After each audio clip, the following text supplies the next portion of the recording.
Yes, હું જે point of view હું બોલતો હતો ને તમને અવાજ નહોતો આવતો, કે છેલ્લે એક બેને ક્વેશ્ચન કંઈક કર્યો હશે, જે ક્વેશ્ચન માટે મેં કીધું હતું કે આના પછીના લેક્ચરની શરૂઆતમાં આપણી ક્વેશ્ચનને પહેલાં હું આન્સર આપીશ, જસ્ટિફાઈ કરીશ, પછી આપણે આગળ ચાલુ કરશું. તો એ બેનને ફરી હું વિનંતી કરીશ કે તમારો પ્રશ્ન જે છે એ તમે રજૂ કરી શકો છો. હા, બોલો. હાલો, હાલી ગયો બેટા, બોલો. સર, કોઈ એક વૃક્ષના પુષ્પની પરાગરજ બીજા પુષ્પ ઉપર જાય તો અંકુરિત ન થાય, પણ આ શું કહેવાય, હાઇબ્રિડાઇઝેશન છે ને વૈજ્ઞાનિકો, તો એ કઈ રીતે કરાવે? ઓકે, હવે જનરલી આખી સિસ્ટમ જે છે એ રીતના કામ કરતી હોય એ લોકોની મતલબ વનસ્પતિઓની, કે કોઈ એક નિશ્ચિત વનસ્પતિ છે, બરાબર છે, એની અંદર જે પરાગાસન છે, કે જે પરાગરજને સ્વીકારશે. પરાગરજ અન્ય વનસ્પતિની પણ હોઈ શકે અને પોતાની વનસ્પતિની પણ હોઈ શકે, બરાબર છે. હવે પરાગાસન પાસે એવી ક્ષમતા છે કે જેના દ્વારા એ ઓળખી શકે છે કે આ પરાગરજ જે આવી છે એ પોતાના જ છોડની છે, પોતાની જાતિના અન્ય છોડની છે, કે હાવ બીજી એટલે કે રણછોડની, મીન્સ રણછોડની શું કહેવાય, અન્ય વનસ્પતિના છોડની છે, બરાબર છે. કોઈ પણ હોય એ ઓળખી શકે છે. જેમ તમારા શરીરની અંદર એક સરસ મજાની એક સિસ્ટમ છે આપણી પાસે, જેને તમે કહો છો રોગ પ્રતિકારક તંત્ર. કોને કોને ખબર છે? નામ કોને સાંભળ્યું છે? ઓકે, એની પાસે એવી ક્ષમતા છે કે એ ઓળખી જાય, કોઈ પણ કેમિકલ તમારા શરીરમાં ગયું ને એ કેમિકલને ઓળખી જાય કે આ આપણા શરીરે બનાવેલું છે, કોકે બનાવેલું છે ને આપણા શરીરમાં આવ્યું છે, કામનું છે કે નકામું છે, ફાયદાકારક છે કે નુકસાનકારક છે. સમજાય છે મારી વાત? તો એવી સિસ્ટમ આ પરાગાસન પાસે પણ છે. એટલે બીજી કોઈ અન્ય જાતની પરાગરજ આવે ને તો એને અંકુરિત નહીં થવા દે. સિસ્ટમ શું છે એ પણ મેં તમને કીધું એ પ્રમાણે આપણે ક્યારેક એક્સપ્લેન હું કરીશ, આ ચેપ્ટરની અંદર આગળ આવશે. હવે જ્યારે વનસ્પતિમાં એ સ્વીકારવાનો અર્થ એ છે કે પરાગાસને એવું નક્કી કરી લીધું કે આ પરાગરજનું અંકુરણ કરવાનું છે, આ આપણી જ જાતિની પરાગરજ છે, એની પાસે એવા વિશિષ્ટ ઉત્સેચક છે. એ ઉત્સેચક એ પરાગરજની ફરતેનું જે સ્પોરોપોલેનિનનું આવરણ છે ને એને ડાયજેસ્ટ કરી નાખે, તોડી નાખે, બરાબર છે, જેથી પરાગરજ સક્રિય થઈ જાય. અને પછી ટૂંકમાં એ કેમિકલ ઇન્ટરેક્શન છે. કહેવાનો મતલબ એ છે કે એ ઉત્સેચક નક્કી કરશે. ઉત્સેચક કોનો હશે? પરાગાસનનો પોતાનો. રેડી? તો આપણે શું કરીએ? વૈજ્ઞાનિકોને ખબર છે કે આવું થાય છે, એટલે વૈજ્ઞાનિક શું કરે કે ઓલી જે અન્ય જાતિની પરાગરજ છે ને એને એના વિશેષ ઉત્સેચક નાખી અને સક્રિય કરી નાખે, અને પછી ઓની હારે મિક્સ કરી દે, એટલે ઓટોમેટિક એ સક્રિય થઈ જાય. ટૂંકમાં છેતરી લઈએ આપણે. કેમ ઓલી કાગડાનું ને કોયલની ઓલી આપણે વાત આવી, કાગડાના માળામાં કોયલ ઈંડા મૂકી જાય, બસ એના જેવું થાય. એટલે વૈજ્ઞાનિકો છેતરી લે છે બીજી જાતની વનસ્પતિને. એમ કરી અને અત્યારે તો સાવ આધુનિક ટેકનિક આવી ગઈ છે કે બે કોષ લીધા, એક નરજન્યુ લીધું એક જાતિનું, બીજું માદાજન્યુ લીધું, સીધા નરજન્યુમાંથી કોષ કેન્દ્ર અને કોષ રસ કાઢીને નાખી દે, સંયુગ્મન કરાવી શકે માઇક્રો ઇન્જેક્શન દ્વારા. એટલે એને કોઈ જરૂર જ નથી પરાગરજને ફલિત કરવાની કે આ કે તે કે એવી કોઈ. હવે ટેકનિકલ બધી વસ્તુ બહુ આગળ એડવાન્સ લેવલમાં આવી ગઈ છે. એટલે હવે આ બધી પ્રક્રિયાઓ બહુ જ સરળ થઈ ગઈ છે, એટલી સરળ કે જેની કોઈ કલ્પના જ નથી એમ. એટલે હવે તો બહુ જાજી એવી કોઈ પરાગરજને અંકુરિત કરવાની એવી જરૂરિયાત પણ નથી અત્યારના ટેકનોલોજીના યુગમાં. રેડી થઈ ગઈ વાત આખી? બરાબર છે. હવે તો સંકરણ એટલા બધા એડવાન્સ લેવલે પહોંચી ગયું છે કે હવે આવી કોઈ પ્રક્રિયાઓની જરૂરિયાત રહેતી નથી. ઓકે, હું પાછો જ્યાં હતો ત્યાં આવી જાઉં છું. અજૈવિક વાહકો અને જૈવિક વાહકો, બે પ્રકારના વાહકોની વાત આપણે કરી હતી. અજૈવિક વાહકોમાં માત્ર બે જ ઉદાહરણો છે, એક પવન છે અને એક પાણી છે. જૈવિક વાહકોનું લિસ્ટ લાંબુ હતું, બરાબર છે. સ્ટાર્ટિંગ ફ્રોમ કીટકો થી લઈ અને સસ્તન પ્રાણીઓ સુધી ઘણા બધા પ્રકારના જૈવિક વાહકો હોઈ શકે છે. એમાંથી પવનની વાત આપણે કઈ રીતે, અજૈવિક પરાગનયન, એમાં પવન દ્વારા પરાગનયન સામાન્ય છે. પાણી અને પવન તો પવન દ્વારા વધારે થાય, પાણી દ્વારા ઓછું થાય. આવું યાદ રાખવાનું. વાત પરાગિત પુષ્પો સામાન્ય રીતે એક અંડક યુક્ત બીજાશય ધરાવતા અનેક પુષ્પ ધરાવતો પુષ્પ વિન્યાસ હોય છે એની અંદર. આ ઇમ્પોર્ટન્ટ પોઈન્ટ છે, નીટ માટે નોંધ કરી રાખવાની છે. આ પોઈન્ટ નીટ માટેનો છે, બરાબર છે, કે પવન દ્વારા પરાગિત વનસ્પતિઓની વિશેષતાની વાત છે આ, કે એના પુષ્પો કેવા હોય એમ, બરાબર છે. તો આખું જે પુષ્પ છે એની અંદર જે બીજાશય છે ને, બીજાશયની અંદર એક જ અંડક હોય, આ એની લાક્ષણિકતા છે. એવા ઘણા બધા પુષ્પ હોય, આખો પુષ્પ વિન્યાસ અક્ષ હોય ને એમાં કેટલાય બધા આવા પુષ્પો ચોઈટા હોય એમ, બરાબર છે. ઓકે, ઉદાહરણ આપ્યું છે મકાઈનો ડોડો, બરાબર છે, મકાઈનો ડોડો. આ મકાઈનો ડોડો છે, રાઈટ. તો મકાઈના ડોડા બધાએ જોયા જ છે. ઈ એનો પુષ્પ વિન્યાસ અક્ષ છે. શું છે? પુષ્પ વિન્યાસ અક્ષ. એનો જે મધ્ય અક્ષ છે ને એ જાડો થઈ ગયો હોય, માસલ, અને એની ફરતે તમે જે દાણા ખાવ છો એ દાણા બીજ કહેવાય ને, એ બીજ પહેલા શું હશે? પુષ્પ હશે. શું હશે? પુષ્પ. તો એ માદા પુષ્પ છે. આ શું છે? માદા પુષ્પનો પુષ્પ વિન્યાસ હતો. એમાંથી એ બહારની બાજુએ દોરા લંબાયેલા હોય. આખો મકાઈનો ડોડો આ બંધ હોય ત્યારે બારે ગુચ્છા નીકળ્યા હોય, ખબર છે ને, તંતુમય, તંતુઓના બનેલા, લગભગ આછા પીળા રંગના. ટોચનો ભાગ કાળો કે બ્રાઉન કલર જેવો હોય, સેજ નાનો એવો, બાકી આખો ભાગ જે છે લંબાયેલો આછો પીળા રંગના હોય. કોણે કોણે જોયા છે? Okay, good. તો આ જે છે ને માદા પુષ્પ વિન્યાસ અક્ષ છે, એની ઉપર માદા પુષ્પ હતા જે ફલન થઈ ગયા પછી બીજ અને ફળ બન્યા. એટલે આ જે તમે અહીંયા જોવો છો ડોડાની ઉપર જે બીજ અથવા તો ફળ ચોંટે, બીજ અને ફળ એક થાય ધાન્ય ફળમાં, બરાબર છે. આ જે ફળ છે એને ધાન્ય ફળ કહેવાય. તો ધાન્ય ફળમાં બીજ કયો તો બીજ અને ફળ કયો તો ફળ, બે એક જ થાય. આવું શું કામ? કારણ કે હમણાં જ જોઈ પ્રશ્નનો જવાબ. એવું શું કામ? એ પ્રશ્નનો જવાબ આવી રહ્યો, બરાબર છે, કે એનું પુષ્પ કેવું છે કે જેમાં એક જ અંડક છે. એટલે એક અંડક એટલે એક બીજ બને. તો એ એક બીજ હતું ને, આ એક એક સિંગલ દાણો છે ને એ એક એક બીજ હતું. એ બીજ એક એક અંડક હતું પહેલા. તો આખું એક પુષ્પ, બરાબર છે, એક બીજાશય અને એની અંદર એક જ અંડક. આવી સંરચના હોય એમાં. મોટા ભાગે જે પવન પરાગિત વનસ્પતિઓ છે એની અંદર આ પ્રકારની વ્યવસ્થા હોય છે. ઓકે, આટલું સમજાઈ ગયું છે તમને? ઓકે, હવે એક બીજી લાક્ષણિકતાની વાત કરું. આ માદા પુષ્પ વિન્યાસ અક્ષ છે. વનસ્પતિ એક જ વનસ્પતિ છે, એની ટોચ ઉપર નર પુષ્પ વિન્યાસ પણ આવેલો હોય, જે અહીંયા દેખાય છે તમને, અહીંયા આ, બરાબર છે. જેને આખો છોડ જોયો હશે ખેતરમાં એને કદાચ એ ખબર પડશે, બરાબર છે. તો નીચેની બાજુ એટલે અહીંયા મકાઈના ડોડા છે જે માદા પુષ્પ વિન્યાસ અક્ષ છે, અને અહીંયા ઉપર આ નર પુષ્પ વિન્યાસ અક્ષ છે, જ્યાં નર પુષ્પ હશે. નીચેની બાજુએ માદા પુષ્પ છે, ઉપરની બાજુએ નર પુષ્પ છે, બરાબર છે. એટલે આવા પુષ્પ વિન્યાસ અક્ષની વાત છે આ. ઓકે, હવે દાખલા તરીકે આ એનો છોડ છે, બરાબર છે. અહીંયા આ મકાઈનો ડોડો છે. આ મકાઈ એમાંથી ઓલા જે પીછા બહાર નીકળે છે જેની હું વાત કરું છું ઈ છે. ઉપર અહીંયા આ પુષ્પ વિન્યાસ અક્ષ બીજો એક બને.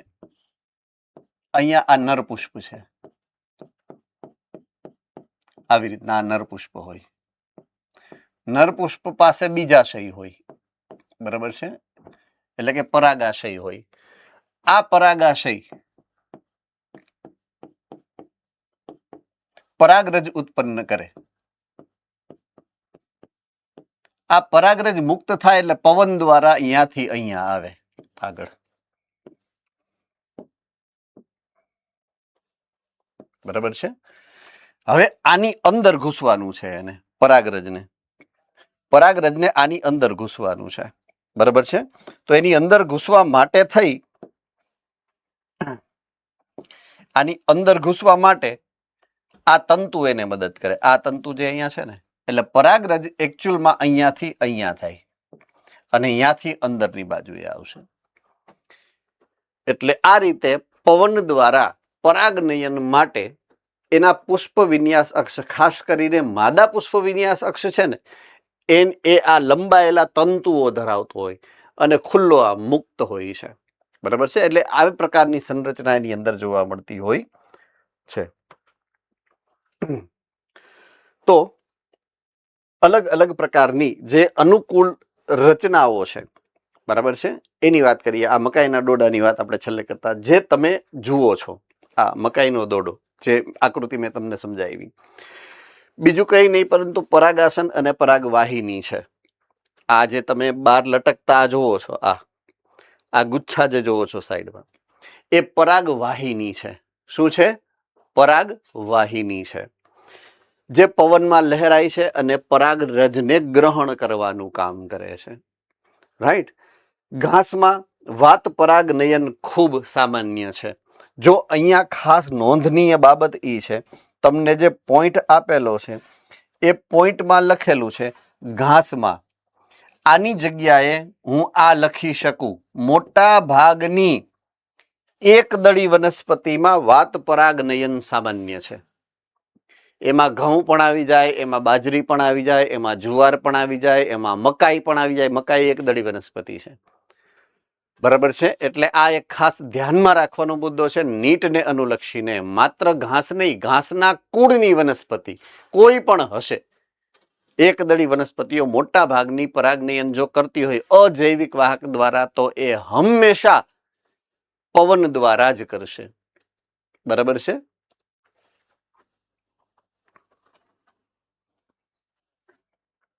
ચાલો, હવે એવી અનુકૂળતાઓ કે જે એને પરાગનયનમાં મદદ કરે, હવા દ્વારા પરાગનયનમાં મદદ કરે, એવી અનુકૂળતાઓની, અનુકૂલનોની વાત કરીએ.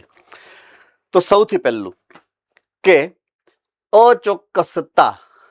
હવે કોઈ વસ્તુને તમે ફૂલ પવન છે એમાં આમ ઉડાડો, તો પવન દ્વારા એને જવું હોય તો નક્કી આપણે કરી શકાય કે આમ જ જશે કે આમ, ગમે ત્યાં વયા જાય ને. પવન જે દિશામાં એને લઈ જાય એ દિશામાં જાય. પણ પરાગરજને જે દિશામાં લઈ જાવ એ દિશામાં એ જાય ને પરાગનયન થાય એવું ન હોય ને. પરાગરજ તો કોઈ પુષ્પના પરાગાસન ઉપર પડે તો જ પરાગનયન કામનું ને, બાકી તો પરાગનયનનું શું કામ છે આપણે? એમ ક્લિયર થાય છે મારી વાત? હા કે ના? એને પુષ્પ તો એની જગ્યાએ બેઠું છે. હવા દ્વારા જ્યારે પરાગનયન થાય ત્યારે એને નિશ્ચિત જગ્યાએ પહોંચાડો તો જ કામનું, બાકી તો નો કામ. પણ પવનની કોઈ દિશા એવી કોઈ નિશ્ચિતતા વાળી હોતી જ નથી. ઈ પવન કઈ થોડી એવી નક્કી કરે કે ભાઈ અહીંયા આ જગ્યાએ આ વનસ્પતિ અહીંયા છે, ઓલી વનસ્પતિ અહીંયા છે, એટલે મારે આ દિશામાં જવાનું છે. પવન તો એવું નક્કી નહીં કરી શકે. છતાં પણ જ્યારે પરાગરજ પરિપક્વ, પરાગાશય પરિપક્વ થાય અને પરાગરજ મુક્ત થાય, અને એ નિશ્ચિત જ કરવું છે આપણે કે કોઈ પણ રીતે, કોઈ પણ ભોગે પરાગનયન તો થવું જ જોઈએ.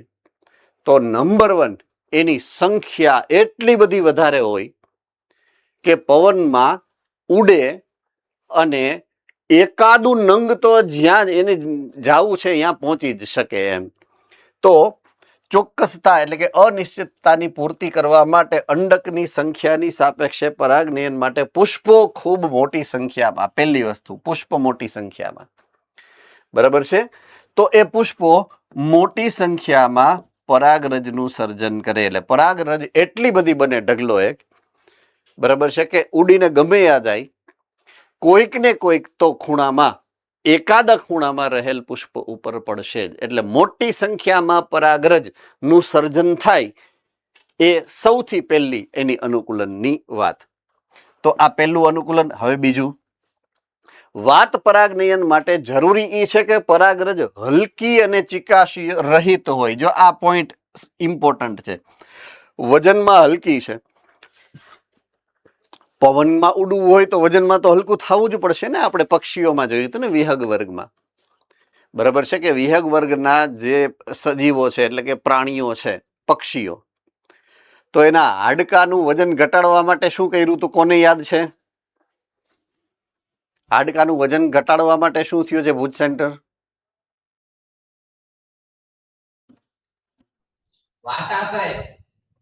પેલા હાડકાનું વજન ઘટાડવા માટે વાતાશય ક્યાંથી આવે?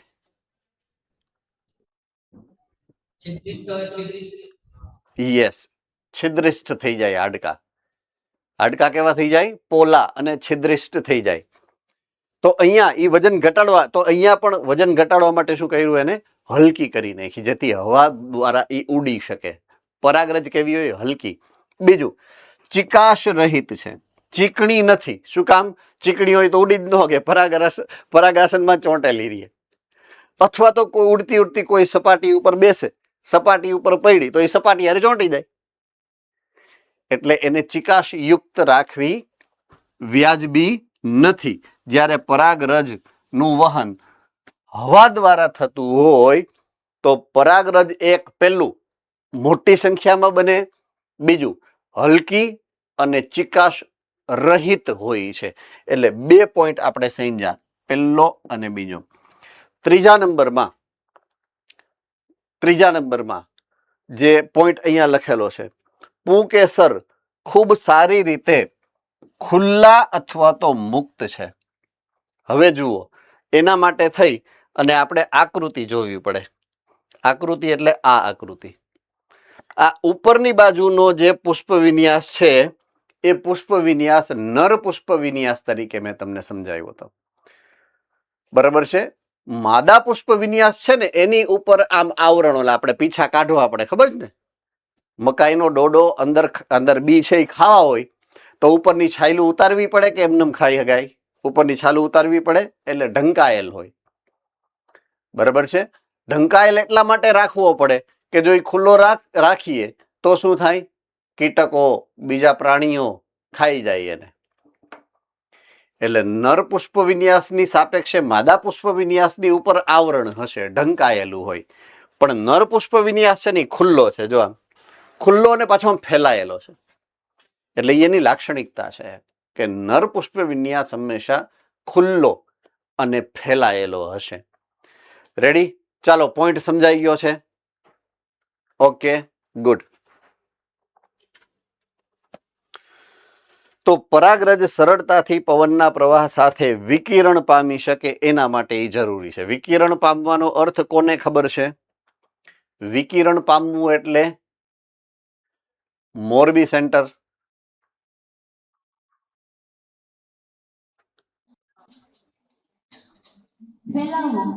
ગુડ, ફેલાવો થવો. બરાબર છે? વિકિરણ પામવું એટલે શું થાય? ફેલાવો થવો. ઓકે, તો 3 પોઈન્ટ ક્લિયર કર્યા. છેલ્લો અને ચોથો પોઈન્ટ, પુંકેસર હંમેશા મોટા કદના છે, પીછાયુક્ત છે અને પરાગાસન એનું જે છે એ આમ પીછાની જેમ ફેલાયેલું છે. બરાબર છે? તો પુંકેસર મોટા અને પીછાયુક્ત પરાગાસન હોવાથી વાત પ્રવાહિત પરાગરજને સરળતાથી જકડી શકે છે. હે ને? તો હવે અહીંયા આ પુંકેસરની જગ્યાએ સ્ત્રી કેસર આવે. પહેલી વાત, સ્ત્રી કેસર હંમેશા અહીંયા મોટા હોય. પુંકેસરના કદની સાપેક્ષે સ્ત્રી કેસરનું કદ મોટું હોય. બરાબર છે? સ્ત્રી કેસર મોટા હોય. અહીંયા ભલે પુંકેસર મોટા એવું લખેલું છે. પુંકેસર એટલે કે નર પુષ્પની સામે એનો જે પુષ્પ વિન્યાસ અહીંયા મેં તમને સમજાવ્યો હતો. જો આવી રહ્યો અહીંયા આ પુષ્પ વિન્યાસ જુઓ, એની સામે આ મકાઈના ડોડાનો પુષ્પ વિન્યાસ જુઓ, તો ભારે ભરખમ અને જાડો છે એ માદા પુષ્પ વિન્યાસ છે. એટલે માદા પુષ્પ વિન્યાસ હંમેશા મોટો હોય. બરાબર છે? નર પુષ્પ વિન્યાસ હંમેશા પાતળો, મારા જેવો હોય. હે ને? તો એ ખાસ યાદ રાખવાનું છે કે સ્ત્રી કેસર મોટા છે, પીછાયુક્ત હોય. ઓલા જે આપણે પીછા બહાર ન કાઢ્યા, મેં કીધું નળી જેવી રચના હોય કે જે પરાગરજને ગ્રહણ કરવા માટે સક્ષમ હોય, તંતુમય. હે ને? તો એવું જો આવી રહ્યું અહીંયા બીજો ઉદાહરણ, આ પણ તમારી ટેક્સ્ટબુકમાં આપેલું હશે છે. એટલે આ સ્ત્રી કેસરનો ટોચનો ભાગ છે પરાગાશય. એમાંથી જે પરાગરજ મુક્ત થાય એને ગ્રહણ કરવા માટેની સપાટી વધારવી છે. તો એને શું કર્યું? પીછા મૂકી દીધા. કોની ઉપર? પરાગાસન ઉપર. તો આ પરાગાસન છે. શું છે? પરાગાસન છે. અને એમાં પીછા હોય. એવું તમે મકાઈના ડોડામાં પણ પીછાની વાત જે મેં કરી એ બરાબર છે. અને આ બીજું ઉદાહરણ એનું, આ પીછાનું બીજું ઉદાહરણ છે. બરાબર છે. તો સ્ત્રી કેસર મોટા છે, પીછાયુક્ત પરાગાસન હોવાથી વાત પ્રવાહિત પરાગરજને તે સરળતાથી પકડી શકશે. બરાબર છે. ચાલો, આની અંદર કોઈને કઈ મુશ્કેલી હોય, કોઈ કઈ પ્રશ્ન હોય તો પૂછી શકો છો. ઓકે, હવે અજૈવિક વાહક નંબર 2 પાણી. બરાબર છે. હાલો હવે સર. હા બેટા. સર ઓલો ફોટો હતો ઈ સ્ત્રી કેસર હતો પુંકેસરનો? સ્ત્રી કેસરનો. સર એનસીઆરટી માં પુંકેસર લીધું છે. સંકુચિત પુષ્પ વિન્યાસ અને સુવિકસિત પુંકેસરો દર્શાવતી એક પવન પરાગિત વનસ્પતિ આવેલી છે. ઓકે, સંકુચિત સુવિકસિત પુંકેસરો.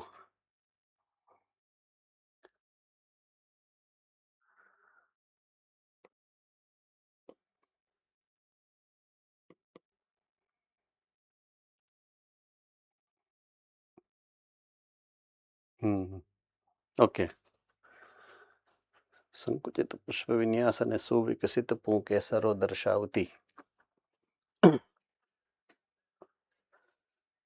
ઓકે, આ એક જ પિક્ચર છે કે બે પિક્ચર છે આના? આવો એક જ આકૃતિ છે કે બે આકૃતિ છે? એક જ છે. ઓકે, તો આ છે ને નર પુષ્પની આકૃતિ હશે, નર વનસ્પતિની. આવું બીજું માદા વનસ્પતિ પણ હશે. જેમ નર વનસ્પતિ છે એમ માદા વનસ્પતિ છે. બરાબર છે. બંને હોય, બંનેમાં પીછા તો છે જ. જો અહીંયા પણ દાખલા તરીકે હું વાત કરું, આ એવી વનસ્પતિ છે કે ભાઈ જેમાં આ નર પુષ્પ વિન્યાસ, માદા પુષ્પ વિન્યાસ છે, આ નર પુષ્પ વિન્યાસ છે. બરાબર છે. હજી આકૃતિ આપણે આના પછીના પેજ ઉપર પણ જોઈ હતી, આવી રહી. બરાબર છે. આપણે આના સંદર્ભે જોઈએ. દાખલા તરીકે હું વાત કરું કે આ જે છે એ નર પુષ્પ વિન્યાસ છે.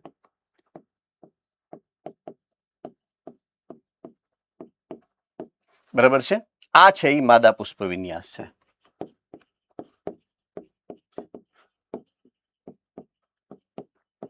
આ બંનેની અંદર આ છોડ તો એક જ છે, એક જ વનસ્પતિ ઉપર બંને પ્રકારના પુષ્પ વિન્યાસ છે. હવે અહીંયા તમે જ્યારે આપણે વનસ્પતિઓના બાહ્યાકાર વિદ્યાની વાત કરી હતી ત્યારે એક શબ્દ આવ્યો તો પીંછાકાર. આ શબ્દ નો અર્થ કોને યાદ છે? પીછાકાર.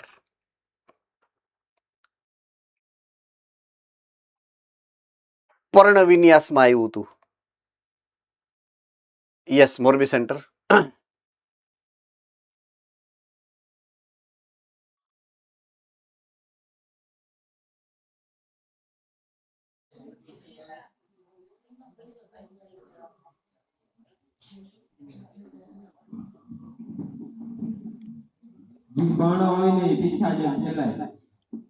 ઓકે, પર્ણ પુષ્પ પીછાની જેમ ફેલાય. Okay, Ahmedabad centre.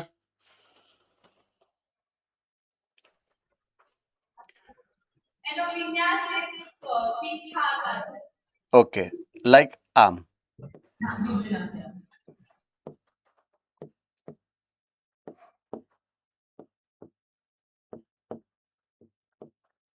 ચાલો, આ પરફેક્ટલી યાદ આવી ગયું છે? હેન્ડ રેઝ કરો. ઓલરાઈટ. ઓકે, હવે હું આ આકૃતિને આ આકૃતિ સાથે સરખાવું. આ જોઈ લ્યો, આ પીછાકાર સંરચના બને છે. Yes or no? રેડી? એટલે પીછાકાર સંરચના બંનેની હોય, નર પુષ્પ વિન્યાસ ની પણ છે. હવે માદા પુષ્પ વિન્યાસ તો પીછાકાર છે, એ તો મકાઈના ડોડામાં એમને ખબર પડી જાય ને. મકાઈનો ડોડો તમે જુઓ, એની સંરચના તમને ખબર જ છે, પીછાકાર જ હોય. દાખલા તરીકે આ મકાઈનો ડોડો છે, તો મકાઈના ડોડામાં મકાઈની જે આખી આ ડોડો છે દાખલા તરીકે, એમાં આ નીચે ઓલું હેન્ડલ હોય જેને તમે પકડો અને શેકો છો. બરાબર છે. તો એમાં જે પુષ્પ ગોઠવાયેલા છે એ આ રીતના ગોઠવાયેલા છે. તો એ પણ આમ જોવા જાવ તો એની ગોઠવણી તો પીછાકાર જ થઈ ને. બરાબર છે. અરે એમાંથી તંતુમય સંરચના બહાર નીકળતી હોય, આમ તંતુમય સંરચનાઓ બહાર નીકળતી હોય.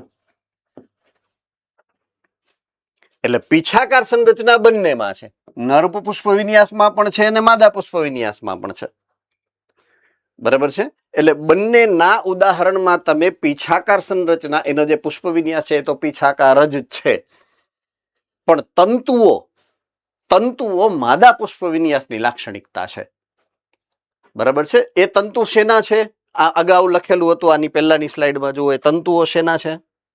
અહીંયા લખેલું છે, જુઓ કે ડોડાની અંદર જે તમે જુઓ છો, બીજું કાંઈ નહીં પરંતુ પરાગાસન અને પરાગવાહિની છે. એ જે લંબાયેલી જે મૂછું જેવી સંરચના છે એ શું છે? તો કે પરાગાશય અને પરાગાસન છે. તો એ શેમાં હોય?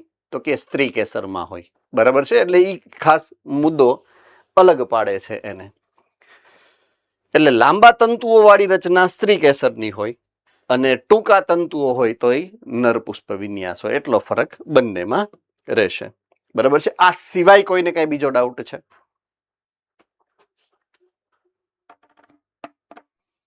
All right.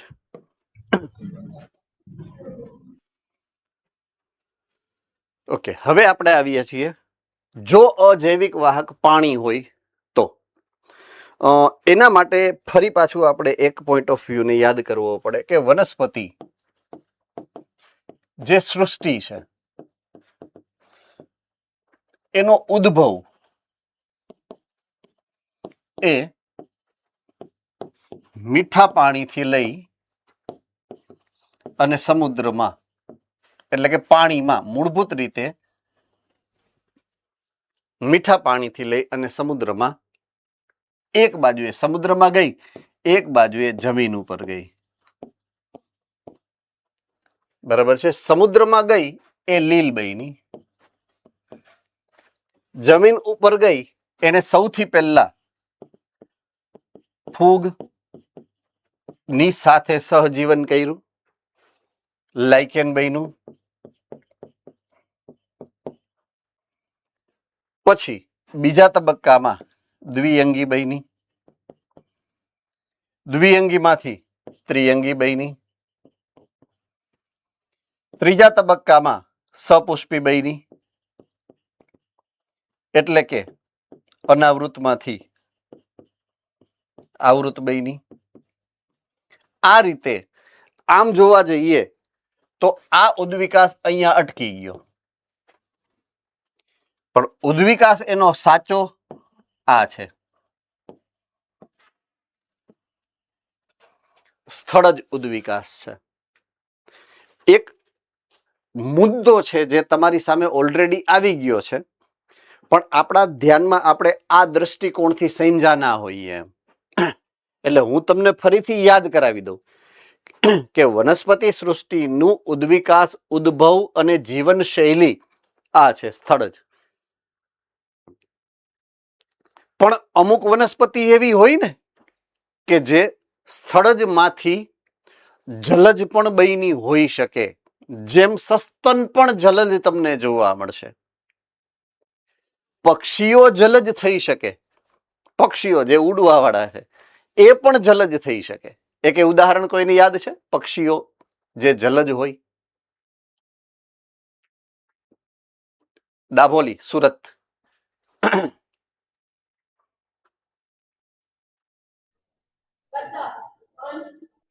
બતક, હંસ. Okay okay. સંપૂર્ણપણે જલજ હોય કે જે પાણી સિવાય ઉડીએ ન શકતા એવાય પક્ષીઓ છે. મોરબી.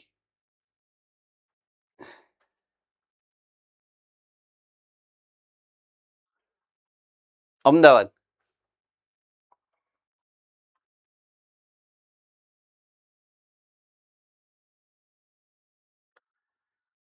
અવાજ આવતો બંધ થઈ ગયો મારો? ગુરુકુલ.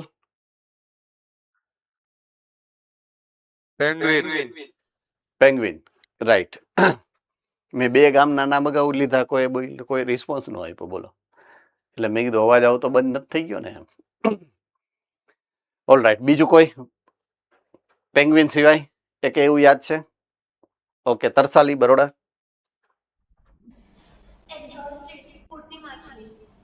સોરી, ઉડતી માછલી. આ એ ઉડતી માછલી છે બેટા, એ મત્સ્ય વર્ગમાં આવશે. એ ઊંધું, માછલી છે પણ ઉડી શકે, રાઈટ? એ ઊંધું ઉદાહરણ થઈ ગયું. છે માછલી પણ ઉડી શકે એમ. તો આપણે કહેવાનો મતલબ એ છે કે લાખો માંથી એકાદું નંગ એવું નીકળે કે જે ઊંધું ઉદ્વિકાસ કરે. તો વનસ્પતિઓ, મોટા ભાગની વનસ્પતિ કેવી છે? સ્થળજ. પણ અમુક વનસ્પતિ એવી પણ થઈ કે જે જમીન ઉપરથી પાણીમાં ગઈ, જલજ વનસ્પતિઓ પણ છે. પણ એની સંખ્યા કેવી હોય? મર્યાદિત. શું કામ? કારણ કે ઊંધા ઉદ્વિકાસનું ઉદાહરણ છે. જલીય સસ્તરનો ઢગલો એક નથી, ગયણા ગાયઠા છે. જલીય પક્ષીઓ ગયણા ગાયઠા છે. એ રીતના જલીજ વનસ્પતિઓ પણ કેવી છે? ઓછી. આ મુદ્દો સમજાઈ ગયો છે પરફેક્ટલી, રાઈટ? હવે પરાગનયન પાણી દ્વારા તો જ થાય જો વનસ્પતિ જલજ હોય. પોઈન્ટ નંબર 2, બરાબર છે? ઓકે. હવે 100% જરૂરી નથી કે જેટલી વનસ્પતિઓ જલજ વનસ્પતિઓ છે એ બધી જ વનસ્પતિઓ પાણી દ્વારા પરાગનયન કરતી હોય, જરૂરી નથી. બરાબર છે? અમુક એવી પણ વનસ્પતિઓ છે જેમાં તમે જોશો કે એના પુષ્પ, એના ફૂલ અને આખી વનસ્પતિ એ પાણીની સપાટીથી ઉપર ઉગેલી હોય. એક એવું પુષ્પ યાદ છે તમને?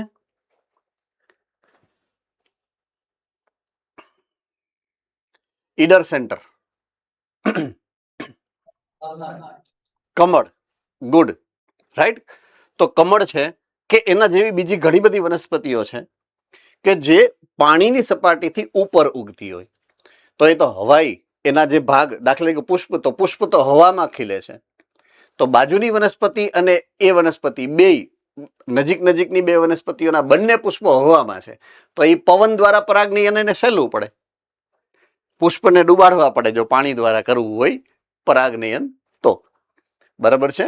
તો પાણી દ્વારા પરાગનયન તો જ થાય. પોઈન્ટ ટુ બી નોટેડ. જો એના પુષ્પ પાણીની અંદર ડૂબેલા હોય. સમજાઈ ગયું કે નહીં? હા કે ના? ઓકે.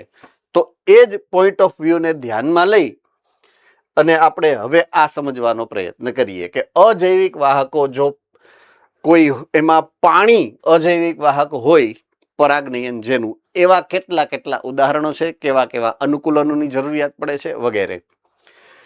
પાણી દ્વારા પરાગનયન, પહેલી શરત જુઓ, ખૂબ જ ઓછી માત્રામાં વનસ્પતિઓની અંદર જોવા મળશે. ખૂબ જ ઓછી માત્રામાં.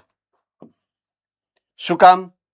મેં કીધું એમ, એવી વનસ્પતિઓ બહુ ઓછી છે કે જે જલજ છે. બીજું, દરેક જલજ વનસ્પતિમાં પાણી દ્વારા જ થાય એવું જરૂરી નથી. બરાબર છે?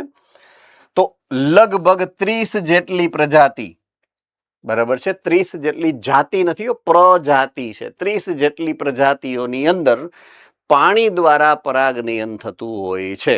આ આંકડો નીટ માટે મહત્વનો છે. નીટની એક્ઝામ માટે આ 30 આંકડો મહત્વનો છે. બરાબર છે? 30 જેટલી જાતિ નહીં, 30 જેટલી પ્રજાતિ. આખું નામ 30 જેટલી પ્રજાતિ, એ તમને ખબર હોવી જોઈએ. એમાં જાતિ આવી જાય, પ્રજાતિ આવી જાય, એટલે સાચું શબ્દ તમારે પ્રજાતિ ગોતવાનું, જાતિ નહીં એમ. ઓકે. હવે આ જાતિઓ કેવી છે જુઓ. મોટા ભાગની જલીય અને એકદળી છે. અગેઇન એકદળી આવી. તો પવન દ્વારા એકદળી, પાણી દ્વારા એકદળી. આ જલીય એકદળી, ઓલી સ્થળજ એકદળી. ઓલી સ્થળજ એકદળી હતી, આ જલજ એકદળી છે. મીન્સ અજૈવિક વાહકોને અને એકદળીને કંઈક લેવા દેવા વધારે છે. આવું યાદ રાખવાનું. એનો આંતર સંબંધ એની યારે મેચ થાય છે. ને? ઓકે. ઉદાહરણો અહીંયા આપેલા છે સરસ મજાના, જુઓ. વેલિસ્નેરિયા અને હાઇડ્રીલા, આ બે પ્રજાતિ એવી છે કે જે મીઠા પાણીની અંદર જોવા મળે. અને ઝોસ્ટેરા નામનું દરિયાઈ ઘાસ, દરિયો લખેલો છે એટલે સમુદ્રમાં જ હોય, સ્વાભાવિક છે. તો ઉપરની બે વેલિસ્નેરિયા અને હાઇડ્રીલા મીઠા પાણીમાં હોય અને ઝોસ્ટેરા દરિયાઈ ઘાસ જે લાલ કલરની લીલ છે, લાલ લીલ રોડોફાઇસી છે, બરાબર છે, દરિયાઈ ઘાસ હે ને, એ સમુદ્રની અંદર જોવા મળે છે. ઓકે, નિમ્ન કક્ષાની વનસ્પતિઓ જેવી કે લીલ દ્વિઅંગી, જો આ પોઈન્ટ મહત્વનો છે આપણા માટે અત્યારે, આ છેલ્લો પોઈન્ટ જે આપ્યો છે ને અહીંયા બહુ મહત્વનું વાતની રજૂઆત કરવા માટે, ડિફરન્સ એટલે કે ભેદ કરવા માટે આપેલો છે. આપ્યું શું છે? પહેલો મુદ્દો શું છે? નિમ્ન કક્ષાની વનસ્પતિઓ. નિમ્ન કક્ષાની વનસ્પતિનો મતલબ છે લીલ, દ્વિઅંગી અને ત્રિઅંગી. ઉચ્ચ કક્ષાની વનસ્પતિ કોને કહેવાય? સપુષ્પી વનસ્પતિઓ. નિમ્ન કક્ષાની વનસ્પતિ કોને કહેવાય? લીલ એકાંગી અને લીલ દ્વિઅંગી અને ત્રિઅંગી. બરાબર છે? તો એમાં પાણીનું મહત્વ તમે ચેપ્ટર નંબર 3 ની અંદર સમજી ગયા છો. એ અહીંયા પાછું રિપીટ કર્યું છે. પાણીનું મહત્વ નરજન્યુના સ્થળાંતરણ માટે મહત્વનું છે. ચેપ્ટર નંબર 3 તમને તમારા સેન્ટરમાં તમારા ટીચરે સરસ મજાનું સમજાવ્યું જ છે. એક વખત મેં રિવિઝનમાં પણ સમજાવ્યું છે. બરાબર છે કે એમાં જન્યુનું વહન પાણીના માધ્યમ દ્વારા જ થાય છે. મેં તમને કહ્યું વરસાદનું ટીપું પડે એની હારે પરાગરજ પાણીના ટીપા હારે મિશ્ર થઈ અને જાય દ્વિઅંગીમાં ત્રિઅંગીમાં સમજાવ્યું. તો કોને કોને યાદ છે? એન્ડરેઝ કરો જોઈએ. હે ને? Okay, good, right. તો પાણીનું મહત્વ નિમ્ન કક્ષાની જો હું આપણે આ જે સમજી છે ને, આ ઉપરનું આ મુદ્દો, આ તો ઉચ્ચ કક્ષાની વનસ્પતિની વાત છે. પૂર્વ ફલન ને પશ્ચ સપુષ્પી વનસ્પતિમાં લિંગી પ્રજનન, એવો તમારો મુદ્દો છે આ ઉપરનો. હું એને અહીંયા સરખાવવા માટે મેં નિમ્ન કક્ષાને પણ ધ્યાનમાં લીધી. એને અનુલક્ષીને વાત નથી કરી, એને સરખામણી કરવા માટે વાત કરી છે. સમજાઈ ગયું કે નહીં? રાઈટ. તો અહીંયા પાણીનું મહત્વ સમજાયું છે કે નરજન્યુના સ્થળાંતરણ માટે પાણી નિયમિત વાહકનું માધ્યમ છે. એવું માનવામાં આવે છે કે દ્વિઅંગી અને ત્રિઅંગીનું વિતરણ એટલા માટે ઓછું હોય, સીમિત. જ્યાં પાણી હોય, જ્યાં ભેજ હોય, છાયાપ્રિય જગ્યા. કોને કોને યાદ આવ્યા આ શબ્દો? પાણીની હાજરી, ભેજની હાજરી અને છાયાપ્રિય નિવાસ સ્થાન.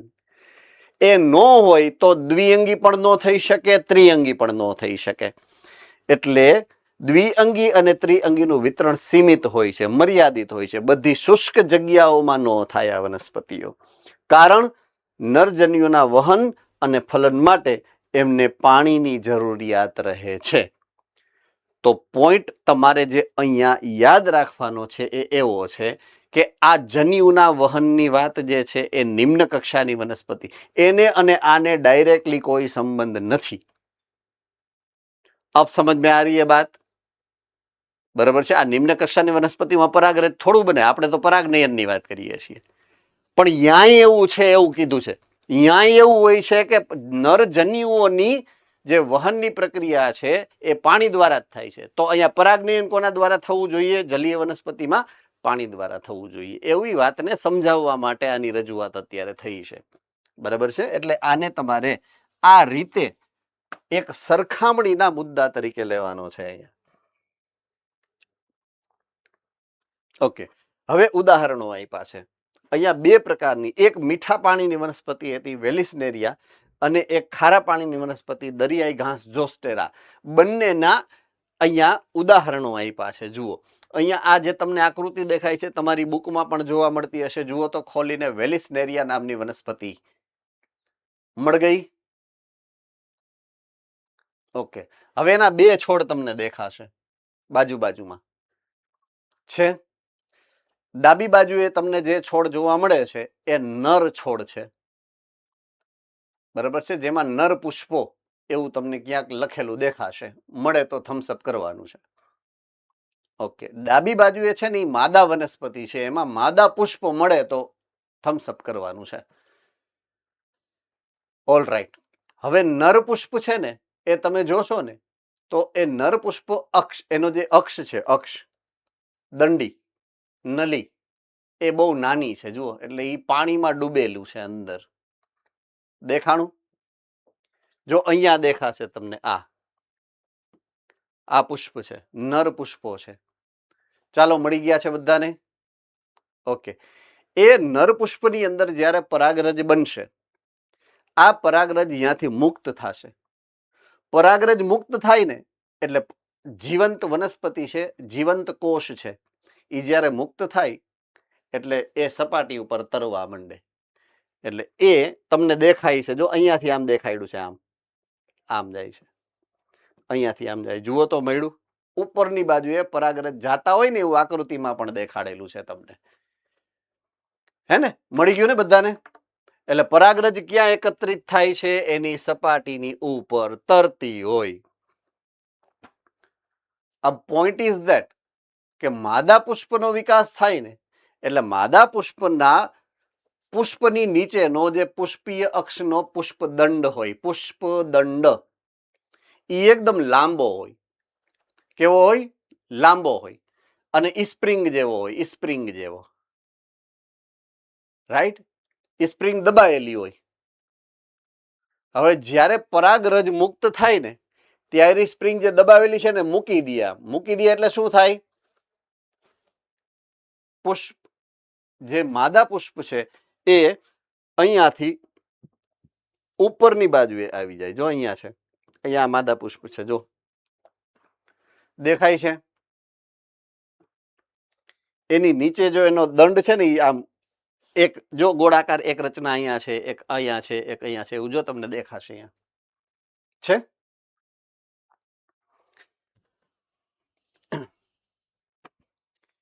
એટલે એ પ્રકારે એ ઉપર તરતી પરાગરજને ગ્રહણ કરવા માટે એને બહાર કાઢે. એને તો અહીંયા લેવા માટે, ગ્રહણ કરવા માટે માદા પુષ્પ ઉપરની બાજુએ જાય છે. નર પુષ્પ ક્યાં છે? સપાટી ઉપર. માદા પુષ્પ ક્યાં છે? નીચે. એટલે એ શું થાય છે? એના પુષ્પ વિન્યાસ અક્ષનો પુષ્પદંડ છે એને ઉપરની બાજુએ મોકલે. બરાબર? પરાગરજ એની ઉપર પડે, પછી પાછું નીચે આવી જાય. આ પ્રકારની સંરચના કેમાં જોવા મળશે આપણને? વેલિસ્નેરિયામાં. બરાબર છે? તો માદા પુષ્પો પોતાના લાંબા વૃંત એટલે દંડ વડે પાણીની સપાટી ઉપર આવે છે. નર પુષ્પ કે જે પરાગરજ પાણીની સપાટી ઉપર મુક્ત કરે તેઓ નિષ્ક્રિય રીતે જલ પ્રવાહ દ્વારા વહન પામે અને તેમાંથી કેટલાક માદા પુષ્પોના પરાગાસન સુધી પહોંચી શકે છે. ફલન થાય એટલે તરત જ એ નીચે આવી જશે ફરીથી. બરાબર છે? એટલે વેલિસ્નેરિયાની અંદર આ પ્રકારની સંરચના જોવા મળતી હોય છે. ચાલો, આમાં કોઈને કઈ મુશ્કેલી સમજવામાં? ઓકે, હવે ઝોસ્ટેરાની વાત કરીએ. દરિયાઈ ઘાસ ઝોસ્ટેરા. એમાં તો માદા વનસ્પતિ એ અંદર છે અને નર વનસ્પતિ એ અંદર છે. બરાબર છે? માદા પુષ્પો પાણીમાં નિમગ્નનો અર્થ કાઢવાનો અંદર ને અંદર ડૂબેલા રહીએ. ઓમાં કેમ બહાર આવી જતા હતા એમ બહાર આવી શકતા નથી. રેડી? આટલું સમજાણું કે નહીં? તો હવે ઈ માદા પુષ્પ સુધી પરાગરજને જવું પડશે. રાઈટ? તો પરાગરજને ત્યાં સુધી જવા માટે રૂપાંતરિત થવું પડે. એની સંરચનામાં ફેરફાર કરવો પડે. એટલે હવે જુઓ તમે, પરાગરજ પાણીની અંદર જ્યારે મુક્ત થાય ત્યારે આ પરાગરજ કેવી છે? જુઓ, લાંબી પટ્ટીવાળી છે. લાંબી પટ્ટી છે. અને પટ્ટી એ પાછી કેવી હોય ખબર છે? સ્પ્રિંગ કેમ કોઇલ હોય, કોઇલ જેવી હોય.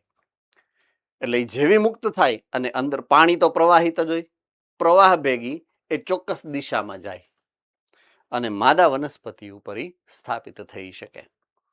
તો આ જાતિમાં પરાગરજ લાંબી અને પટ્ટીમય હોય છે અને પાણીમાં નિષ્ક્રિય રીતે વહન પામે. એમાંની અમુક પરાગાસન સુધી પહોંચે છે. તો અહીંયા કોણ ગયું હતું?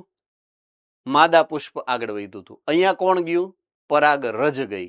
અહીંયા માદા પુષ્પમાં રૂપાંતરણ થયું હતું. શું? પુષ્પદંડ કેવો થઈ ગયો? તો લાંબો. અને અહીંયા ફેરફાર કેમાં થયો? રૂપાંતરણ કેમાં થયું? પરાગરજમાં. પરાગરજ લાંબી પટ્ટી જેવી થઈ ગઈ. બરાબર છે. એટલે આ બે એના અગત્યના ઉદાહરણો કે જેમાં પાણી દ્વારા પરાગનયન થવાનું છે. તો આમાં બેમાંથી કોઈ પણ ઉદાહરણની અંદર કોઈને કોઈ પણ પ્રકારની મુશ્કેલી હોય એવું હોય તો નજર ફેરવી લ્યો તમારી બુકની અંદર. 1 મિનિટ 2 મિનિટનો સમય આપું છું, આરામથી એક વખત નજર ફેરવી લ્યો. જો કોઈ ડાઉટ થાય, જો કોઈ પ્રશ્ન થાય તો મને પૂછી શકો છો.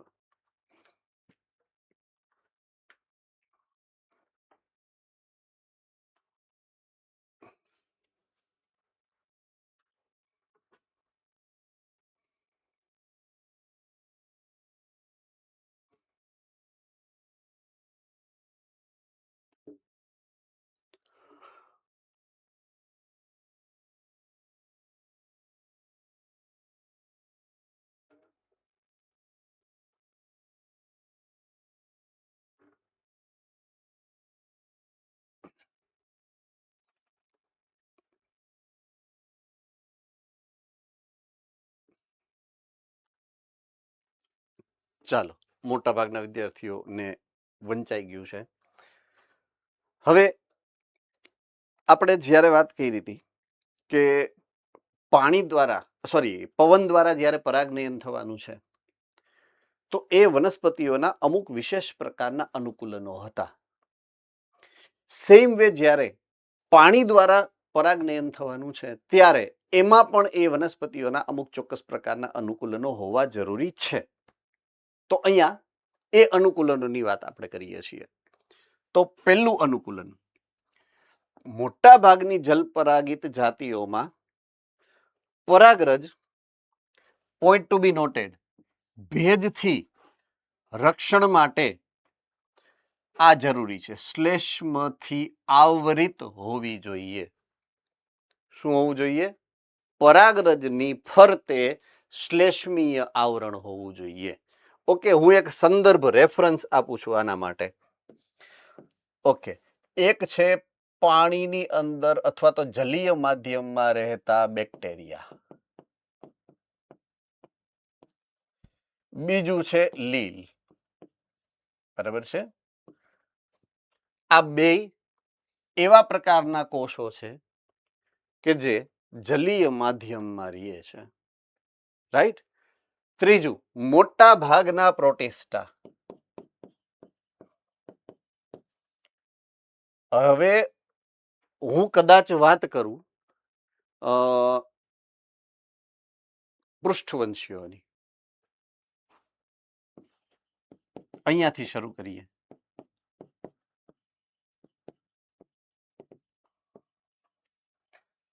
આ જલીય માધ્યમ, આની ફરતે શું છે? બેક્ટેરિયાની ફરતે શું હોય? સૌથી પહેલો હાથ મોરબીમાંથી ઉભો થાય છે આ વખતે. ભાઈ મોરબી વાળા હાઈ ક્લાસ કઈક ખાઈ પીને આવ્યા છે. કોષ દિવાલ, ગ્લાયકોકેલિક્સ.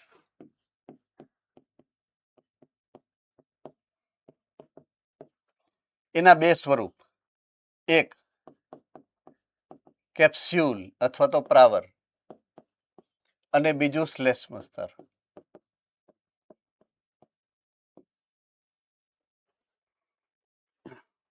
ઓકે, લીલની ફરતે શું હોય? સુરત, ડાભોલી.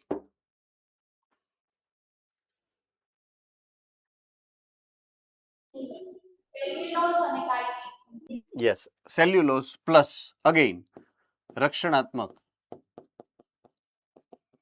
કોષ દિવાલ જે હોય છે મોટા ભાગે શ્લેષ્મીય. ઉદાહરણ પણ આપ્યું, જેલિડિયમ. યાદ છે? જેલિડિયમ, જેલી જેમાંથી તમે બનાવો છો, લીલમાંથી પ્રાપ્ત થાય છે. કોને કોને યાદ છે? રાઈટ. તો જેલી એટલે શ્લેષ્મીય જ હોય ને નેચરલી. તો જે પાણીમાં રહે છે ને એમાં આ લાક્ષણિકતા છે, આ હોઈ શકે. શું કામ? રક્ષણ માટે. કારણ કે એનું આજુબાજુનું માધ્યમ શું છે? પાણી. તો પાણી પોતાના કોષમાં ઘૂસતું અટકાવવા માટે એને આ આવરણની જરૂરિયાત પડે. બરાબર છે. ઉભયજીવીઓની ફરતે શું હોય? શ્લેષ્મી આવરણ નો હોય. ભણી ગયા કે નહીં દેડકામાં? એની ચામડીની ફરતે શ્લેષ્મી આવરણ હોય છે કે નથી હોતું? શું કામ? જલીય માધ્યમ, પાણીમાં રહીએ છે એટલે. ચાલો, આમાં કોઈને કઈ મુશ્કેલી છે? તો જો પરાગરજને પાણીમાં રાખવી છે તો એની ફરતે શેની જરૂર પડે? શ્લેષ્મી આવરણની. બરાબર છે. તો શ્લેષ્મથી આવૃત શું કામ છે એનું કારણ મેં તમને તમારા જ ભૂતકાળના ભણેલા ઉદાહરણોથી સરખાવીને કીધું કે આમાં શ્લેષ્મની જરૂરિયાત પડે એટલે શ્લેષ્મના સ્તરથી એને આવૃત કરી દીધી. પોઈન્ટ નંબર 2, બધી જ જલીય વનસ્પતિઓ પરાગનયન માટે પાણીનો ઉપયોગ કરતી નથી. એ તો મેં પહેલા કીધું કે બધી પાણીમાં જોવા મળતી વનસ્પતિ પરાગનયન માટે પાણી ઉપર આધારિત નથી. મોટા ભાગની જલીય વનસ્પતિઓ દાખલા તરીકે જળકુંભી છે, પછી વોટર લીલી, જલીય લીલી છે, તો એમાં એના પુષ્પ છે ને એ જળની સપાટી એટલે કે પાણીની સપાટીથી ઉપર જ હોય.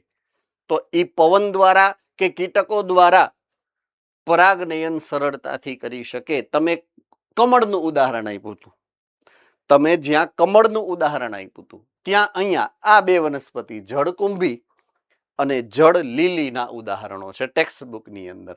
મુદ્દો એક જ છે. બરાબર છે. ઘટના એક જ છે, ઉદાહરણ અલગ છે. તો જલીય સપાટીથી ઉપરની બાજુએ એના પુષ્પ છે. તો મોટા ભાગની સ્થળજ વનસ્પતિની જેમ કાં તો કીટક અથવા તો પવન દ્વારા એ પરાગિત થતા હોય છે. બરાબર છે. એક સરસ મજાનો ઇમ્પોર્ટન્ટ મુદ્દો અહીંયા નીચે છેલ્લે આપ્યો છે બોક્સની અંદર. જ્યારે પરાગનયન કાં તો પાણી દ્વારા થાય છે અને કાં તો પવન દ્વારા થાય છે, એનો મતલબ એ છે કે એને વાહકની જરૂરિયાત નથી. હા કે ના? વાહકની જરૂરિયાત નથી. વાહકની જરૂરિયાત નથી ને તો વાહકને આકર્ષવા માટે એને કોઈ વધારાના અનુકૂલનની જરૂરિયાત નથી. કલરની જરૂરિયાત નથી, સુગંધની જરૂરિયાત નથી અને મધુરસની જરૂરિયાત નથી, નેક્ટર.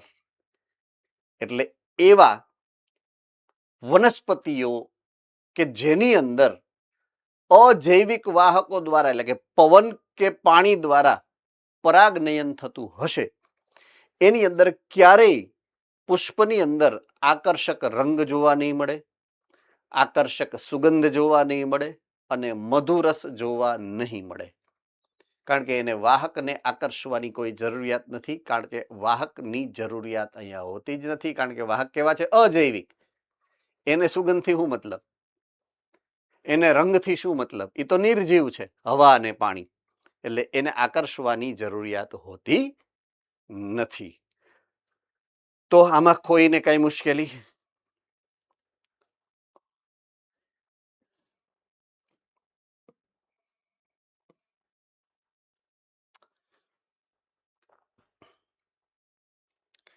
યસ, ઈડર સેન્ટરમાં કઈ મુશ્કેલી છે બેટા? ઈડર સેન્ટર કોઈ પ્રોબ્લેમ છે બેટા? હા, શું? Okay, all right. સો હવે વાત કરીએ આપણે. હા,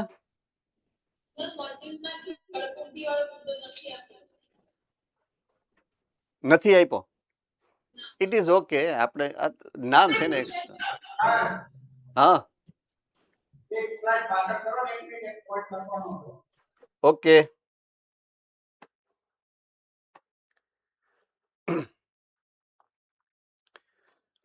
આ જે પોઈન્ટ છે વોટર લીલી, જળકુંભી અને જળ લીલી વાળો પોઈન્ટ કદાચ તમારી બુકમાં નથી આપ્યો. મેં તમને કીધું એમ કે તમે જેને કમળના ઉદાહરણથી સમજ્યા છો.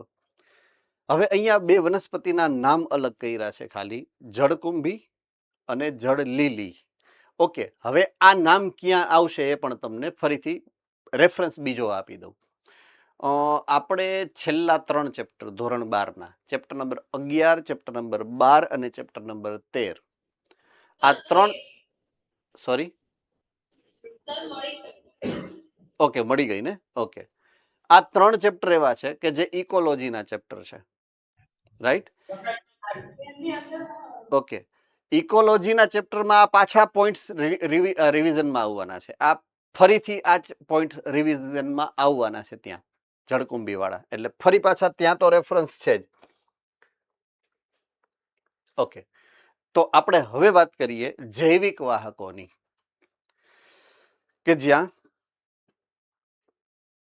પ્રાણીઓ દ્વારા મોટા ભાગે પરાગનયન થતું હોય બરાબર છે પ્રાણીઓ દ્વારા જ્યાં પરાગનયન થતું હોય તો પ્રાણી દ્વારા જ્યારે પરાગનયન થશે તો એવા પ્રાણીઓના લિસ્ટ બહુ લાંબુ છે મધમાખી પતંગિયા માખી ભૃંગ કીટકો ભમરી કીડી ફૂદા પક્ષીઓ ચામાચીડિયા વગેરે અમુક વખતે પ્રાઇમેટ્સ અને વૃક્ષમાં જોવા મળતા ઓલા કાતરતા હોય એ પ્રકારના પ્રાણીઓ ખિસકોલી વગેરે જેવા તો બહુ લાંબુ લિસ્ટ છે અલગ અલગ ઘણા બધા પ્રકારના પ્રાણીઓ પરાગરજના વાહક તરીકે કાર્ય કરતા હોય છે બરાબર છે તો એવા ઘણા બધા ઉદાહરણોને આપણે ઓળખીએ પણ છીએ બરાબર છે ઘણા બધા વિશે આપણે ભૂતકાળમાં પણ માહિતી મેળવેલી છે તો સ્ટાર્ટિંગ સૌથી પહેલું જ્યાંથી થયું છે એ છે મધમાખી હે ને શું છે મધમાખી ઓકે આ ઉપરાંત અમુક વખતે સરીસૃપ દાખલા તરીકે ગરોળી છે કાચિંડા છે એ પણ અમુક વખતે અમુક વનસ્પતિઓની અંદર પરાગનયનમાં ભાગ લેતા હોય છે હવે આપણે અહીંયા આ જે પોઈન્ટ છે એને એક ઇમ્પોર્ટન્ટ પોઈન્ટ તરીકે હાઇલાઇટ કરેલો છે કે મોટા ભાગની વનસ્પતિ એવી છે કે જેમાં મધમાખીઓ દ્વારા પરાગનયન થાય છે બરાબર છે મધમાખી દ્વારા ઓકે હવે જ્યારે ઓવરઓલ હું જ્યારે સપુષ્પી વનસ્પતિની વાત કરીશ પૃથ્વી ઉપર જેટલી પણ સપુષ્પી વનસ્પતિઓ છે એક માન્યતા પ્રમાણે લગભગ 90% સપુષ્પી વનસ્પતિનું પરાગનયન મધમાખી દ્વારા થતું હોય છે બાકીના 10%માં બધાય આવી ગયા બરાબર છે તો મધમાખીનું જૈવિક મહત્વ આપણા માટે આટલું બધું વધારે છે તો મધમાખી જે છે એ સૌથી સામાન્ય પરાગવાહક તરીકે કાર્ય કરતી હોય છે તો મધમાખીનું ઇકોલોજીકલ એટલે કે પરિસ્થિતિકીય મહત્વ પરાગરજના વાહક તરીકેનું મહત્વ બહુ જેને કહેવાય કે સહેજ પણ ન અવગણી શકાય એટલું વધારે મહત્વનું છે તો પ્રાણીઓ પૈકી કીટકો ખાસ કરીને મધમાખીઓ પ્રભાવી જૈવિક વાહકો છે પ્રભાવી એટલે કે મુખ્ય છે મેં કીધું એમ લગભગ 90% જેટલી વનસ્પતિઓમાં પરાગનયન જે છે એ મધમાખી દ્વારા થતું હોય છે પ્રાણી દ્વારા પરાગિત વનસ્પતિઓના પુષ્પો મોટે ભાગે પ્રાણીની ચોક્કસ જાતિ માટે વિશેષ રૂપે અનુકૂલિત થયેલા હોય છે રાઈટ કારણ કે એને વાહકને આકર્ષવા પડે કીટકો હશે કે અન્ય પ્રાણીઓ હશે એને આકર્ષવા પડશે તો આકર્ષવા માટે એણે વિશેષ પ્રકારના એવા લક્ષણોનો વિકાસ કરવો પડે મેં કીધું એમ એના પુષ્પ સરસ મજાના રંગ ધરાવતા હોય સરસ મજાની સુગંધ ધરાવતા હોય બરાબર છે એની અંદર મીઠો મધુરસ હોય મોટા પુષ્પો હોય જેથી દૂરથી દેખાઈ શકે તો એ બધા અમુક ચોક્કસ પ્રકારના લક્ષણો જે છે એની અંદર વિકાસ પામેલા હોય છે એ લક્ષણોની યાદી હવે આપણે આના પછીની સ્લાઇડમાં જોઈએ કે અસરકારક પરાગનયન જો કરવું હોય તો એ વનસ્પતિઓની અંદર કયા કયા પ્રકારની લાક્ષણિકતાઓ અનુકૂલનો હોવા જરૂરી છે બરાબર છે? ઓકે, તો પહેલી લાક્ષણિકતા, મોટા ભાગની કીટ પરાગિત વનસ્પતિઓમાં પુષ્પો મોટા હોય. બરાબર છે? પુષ્પો કેવા હશે? મોટા હશે, રંગબેરંગી છે, સુગંધી છે અને મધુરસથી ભરેલા છે. રેડી? આ એની પહેલી લાક્ષણિકતા થઈ કે એના પુષ્પ મોટા હશે, રંગબેરંગી હશે, સુગંધી હશે અને મધુરસથી ભરેલા હશે. હે ને? બરાબર છે? ઓકે. નંબર 2, જો પુષ્પો નાના હોય, જો પુષ્પો નાના હોય તો કે તો પુષ્પ વિન્યાસ અક્ષ જે છે એ એવો હોય કે પુષ્પ વિન્યાસ અક્ષ આખો નાના નાના સંખ્યાબંધ એક લાઈનમાં કેટલાય બધા એવા પુષ્પો ધરાવતો હોય, એટલે દૂરથી દેખાઈ જાય, દેખાય મોટો. બરાબર છે? એવા પુષ્પો હોય કે જો નાના હોય પુષ્પ તો ઘણા બધા પુષ્પો એકઠા થઈ અને મોટો બધો પુષ્પ વિન્યાસ અક્ષ બનાવે. બરાબર છે? તો આ તમે જોશો તો આ મોટો પુષ્પ છે. બરાબર છે? આ મોટું પુષ્પ છે. હવે અમુક વખતે અમુક પુષ્પ એવા હોય કે જે કદમાં નાના હશે. જો કદમાં નાનું હોય તો એ નાના નાના ઘણાય બધા પુષ્પ એકી સાથે એક જ લાઈનમાં એક જ પુષ્પ વિન્યાસ અક્ષમાં ગોઠવાય, જેથી દૂરથી તમે જુઓ. ઉદાહરણથી સમજાવું તમને. દાખલા તરીકે આ પુષ્પ વિન્યાસ અક્ષ છે. બરાબર છે? આની ટોચમાં એક મોટું બધું પુષ્પ ઉગ્યું છે. આમ દૂરથી તમને દેખાય. હવે એની બદલે આ વનસ્પતિની અંદર પુષ્પ નાના કદના ઉગ્યા. દાખલા તરીકે એટલું જ નાનું પુષ્પ ઉગ્યું, તો એ શું કરે ખબર છે? એવા કેટલાય બધા પુષ્પ બનાવી નાખે. આ ઢગલો એ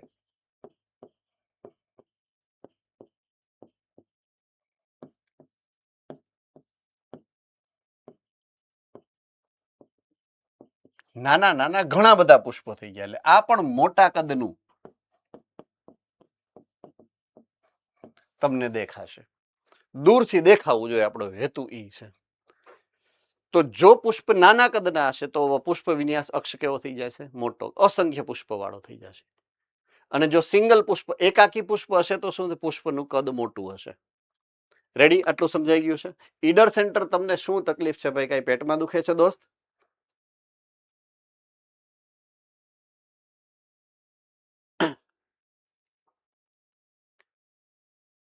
ઈડર સેન્ટરમાં કોણ છે? સેન્ટર એડમિન કોણ છે? બોલાવો તો ભાઈ. સેન્ટર એડમિન ને બોલાવો ફટાફટ. ચાલો, તમારા સાહેબ કોણ છે? બોલાવો. અને આમ થોડુંક મને દેખાય એવું લાઇટ બાઇટ કરવા માંડો. લાઇટ કરો કા ઓલા પડદા ખોલો, એટલે મને મોઢા દેખાય તમારા બધાને.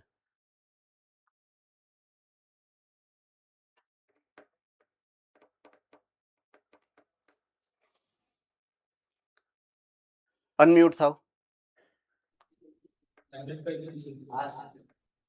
ઓકે, હવે તમારા સેન્ટર એડમિન કોણ છે? બોલાવો ફટાફટ.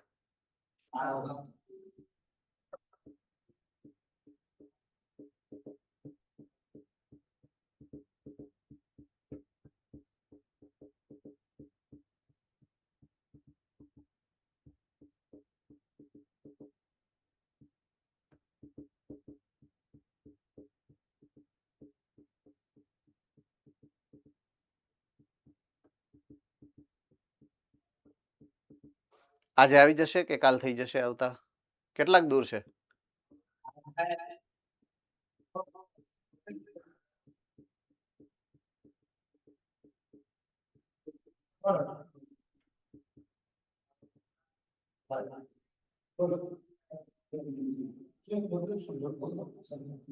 આવી ગયા છે સર?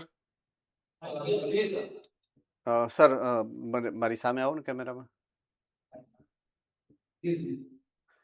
સર તમે વચ્ચેની બેન્ચમાં વયા જાઓ ને પાછળ. તમે વયા જાઓ બેન્ચ ઉપર. તમે હજી પાછળ. હા, હજી પાછળ. ઓકે. એ ભાઈ જે છે એ લેક્ચર ચાલુ થયો ત્યારથી અત્યાર સુધી કન્ટિન્યુઅસ આજુબાજુમાં શું કરે છે મને ખબર નથી, કારણ કે મને એટલું બધું કારણ કે મ્યુટ હોય એટલે ખબર ના પડે શું છે. ચારે બાજુથી બધું અંધારું કરી દીધું એટલે કઈ દેખાતું નથી. બરાબર છે. શું કરે છે એનો રિપોર્ટ મને જરાક જોઈએ છે. તમારી પાસે સીસીટીવી તો છે ને ત્યાં ક્લાસમાં? નહીં હોય તો મારી પાસે રેકોર્ડિંગ છે જ, સ્ક્રીન રેકોર્ડિંગ બધું.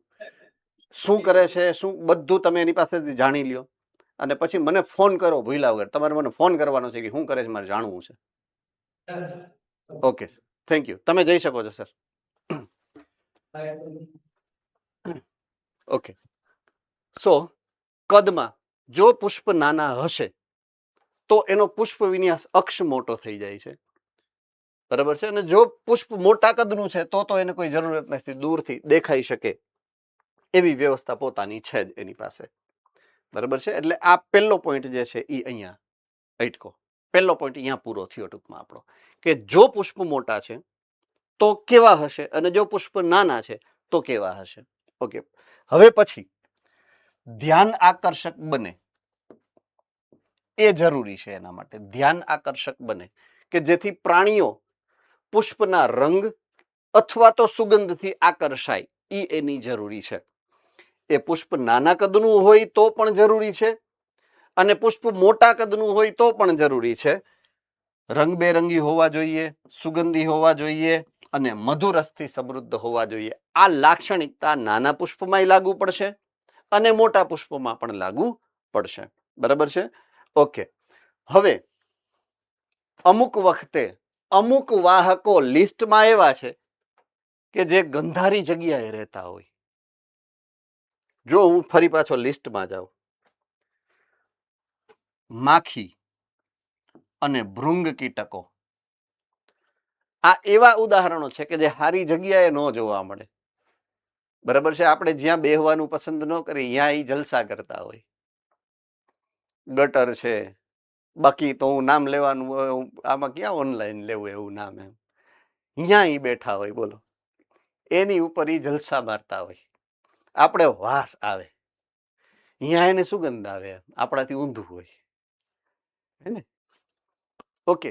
બીટલ્સ વિશે જાણો છો તમે? બીટલ્સ વિશે કોઈ? બીટલ્સ એટલે આ ભૃંગ કીટકો, એને બીટલ્સ કહેવાય. જો અહીંયા સાઈડમાં લખ્યું બીટલ. એની લાક્ષણિકતા એવી છે કે એમાં નર બીટલ હોય ને, પોઈન્ટ ટુ બી નોટેડ, બધાનું ધ્યાન નહીં આવે, એકબીજા વાતું પછી કરજો નિરાતે. મને દેખાતું હોય બધું, તમે વાત કરતા હોય ને એકબીજા સાથે એટલે મને દેખાય. હે ને? આમ કદાચ પાછળ બેઠું હોય ને પાછળ કોકની યારે વાત કરો ને તોય મને ખબર પડી જાય કે પાછળ કોકની યારે વાત થઈ એમ. હે ને? એ પછી તમે આમ કરતા હો કે ગમે કરતા હો, મને દેખાય. ટૂંકમાં કહેવાનો મતલબ એ છે. હે ને? Okay, fine. તો નર બીટલ જે છે એ માદા બીટલને આકર્ષવા માટે છાણ કે પોદળો હોય ને એના નાના ગોળા બનાવે. એની લાક્ષણિકતા છે સરસ મજાની. પ્રાણી સૃષ્ટિ છે ને એ અદ્ભુત રહસ્યોથી ભરેલી છે. અદ્ભુત રહસ્યો જે તમને તમારા મગજમાં તમે વિચારી ન હોય કે એવી રિયાલિટીઝ છે એની અંદર. એવી આ એક રિયાલિટી છે. ઘણા બધા રિયાલિટીમાંથી આ એક રિયાલિટી એવી છે. બરાબર છે કે એ નાના નાના ગોળા બનાવે. શરત એટલી, માદા એ નર તરફ આકર્ષાય જે સૌથી મોટો ગોળો બનાવે, પોદળાનો ગોળો. હવે એ પોદળાનો ગોળો એટલે ટૂંકમાં એને ઈ જ ગમે ને, મારો કહેવાનો મતલબ એ છે. એને ગમે ઈ જ, એમાં જ મજા આવે એને. તો પોદળામાંથી તો સુગંધ આવતી હોય કે આપણે સમજી શકો એવી દુર્ગંધ આવતી હોય? દુર્ગંધ. એટલે માખી હશે કે ભૃંગ કીટકો હશે એ દુર્ગંધ તરફ આકર્ષાય. વંદો બાથરૂમમાં એમાં જ જોવા મળે તમને. હે ને? એને અહીંયા જ મજા આવે. એટલે એના માટે સુગંધી વાતાવરણ છે જે આપણને ગમે એની ઊભું હોય તો અહીંયા આકર્ષાય છે. તો એવા વાહકો છે કે જે દુર્ગંધમાં આકર્ષાય. એવા વાહકો જ્યાં જવાના હોય ત્યાં દુર્ગંધ હોય તો જાય કે સુગંધ હોય તો કે દુર્ગંધ હોય તો જાય. તો એવા પુષ્પો દુર્ગંધ ઉત્પન્ન કરતા હોય. એ પણ એક લાક્ષણિકતા છે. જો આવી રહ્યું કે માખી અને ભૃંગ કીટકોથી પરાગિત પુષ્પો આવા પ્રાણીઓને આકર્ષવા માટે દુર્ગંધ સર્જે. એની અંદર પુષ્પમાં દુર્ગંધ નીકળે. બોલો, રાઈટ? પુષ્પની અંદર સુગંધની બદલે ઊંધું દુર્ગંધ નીકળે. શું કામ? કે એને એવા વાહકોની જરૂરિયાત છે. માખીની જરૂરિયાત છે, એને ભૃંગ કીટકોની જરૂરિયાત છે. એટલે જેવી દ્રષ્ટિ એવી સૃષ્ટિ, જેવી જરૂરિયાત એવું અનુકૂલન. હે ને? એટલે આ અનુકૂલન એનું છે એમ. પ્રાણી દ્વારા પરાગિત પુષ્પમાં પરાગરજ ચિકાશયુક્ત હોય છે. ચિકાશયુક્ત તો જ પ્રાણીના શરીર ઉપર ચોંટી અને એક જગ્યાએથી બીજી જગ્યાએ, એક પુષ્પમાંથી બીજી પુષ્પમાં જઈ શકે. ઓલી બંને સૂકી હતી, ઓલી શ્લેષ્મીય હતી પણ ફ્રી લિવિંગ એટલે મુક્ત રીતે, અને આ તો ચોંટી જ જાય સીધી. બરાબર છે? તો અસરકારક પરાગનયનના જે અનુકૂલનો છે તો એમાં એની પરાગરજ ચિકાશયુક્ત છે. આ પ્રાણીઓનો દેહ પરાગરજનું આવરણ મેળવે, એટલે પ્રાણી જ્યાં બેસે, કોઈ પુષ્પ ઉપર બેસે તો એના પુષ્પની પરાગરજ ઈ પ્રાણીઓના શરીર ઉપર ચોંટી જાય એવું કહેવા માંગે છે.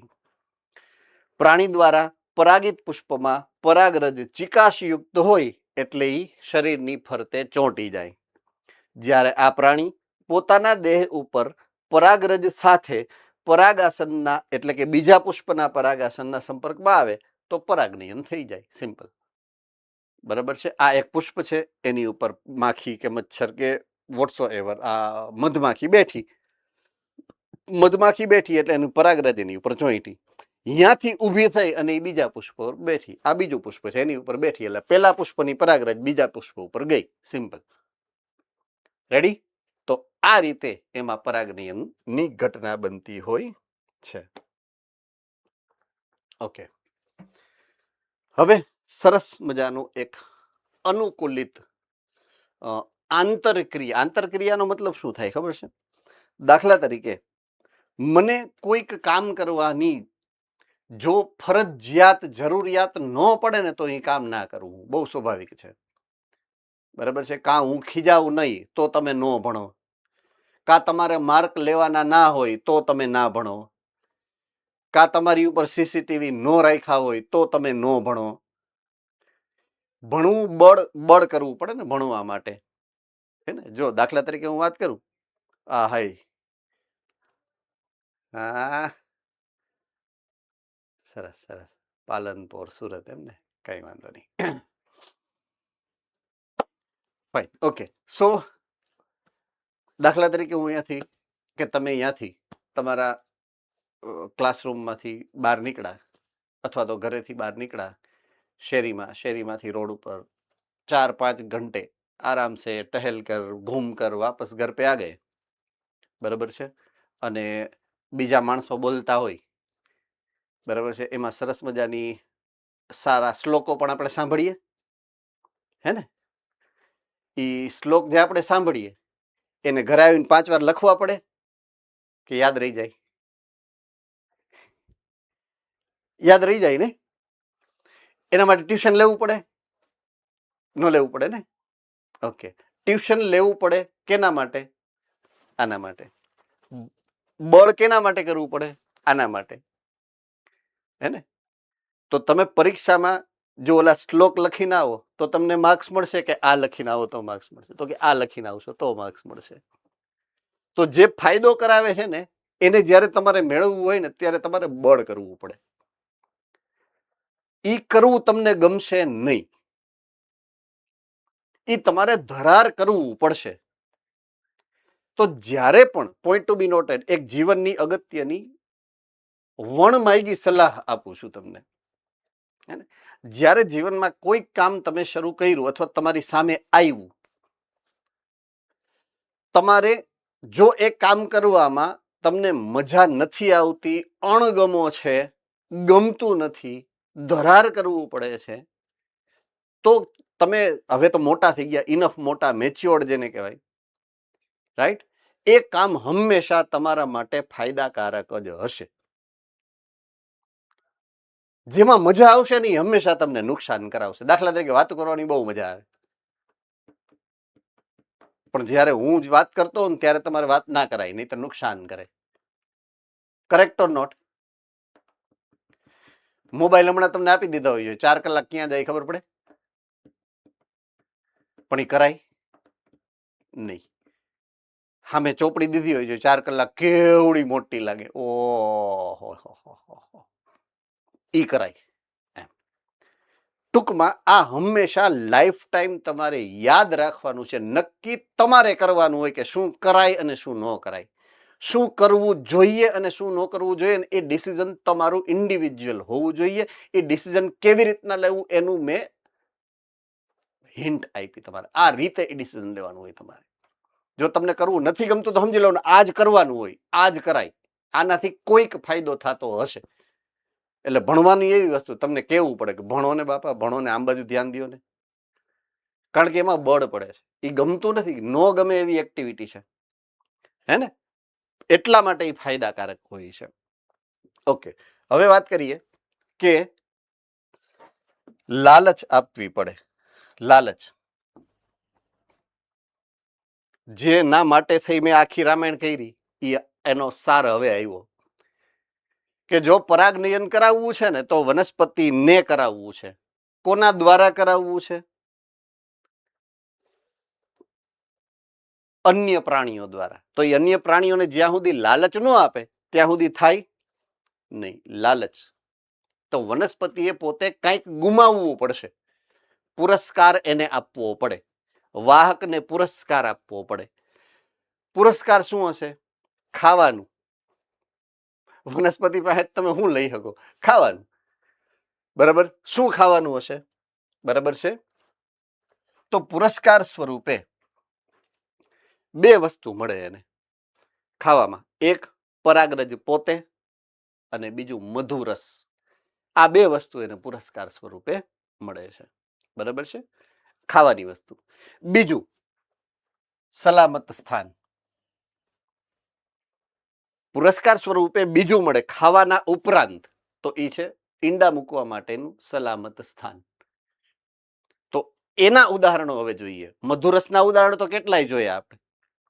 બરાબર છે, નાના પુષ્પ, મોટા પુષ્પ, એ બધા મધુરસ વાળા હતા આની પહેલાની સ્લાઇડમાં. હવે ઈંડા મૂકવાનું સલામત સ્થાન છે તો એનું ઉદાહરણ છે આ પુષ્પ છે. એ પુષ્પ છે સુરણનું પુષ્પ. સુરણ તો બધાએ જોયું જ હશે વનસ્પતિમાં. બરાબર છે, તો સુરણનું પુષ્પ છે એમોર્ફો ફેલસ, એનું અંગ્રેજી નામ છે. એનું પુષ્પ 6 ફૂટ ઊંચું હોય. 6 ફૂટ પુષ્પ વિન્યાસ અક્ષ જે છે, બરાબર છે, આખે આખો નીચેથી લઈને ઉપર સુધી જો 6 ફૂટ. હવે એ પુષ્પ એવડું મોટું હોય, એની અંદર કોઈ જો કીટકો કે વાહકો ઈંડા મૂકી દે તો એને બહારના પર્યાવરણથી ઓટોમેટિક સુરક્ષા મળી જાય એમ.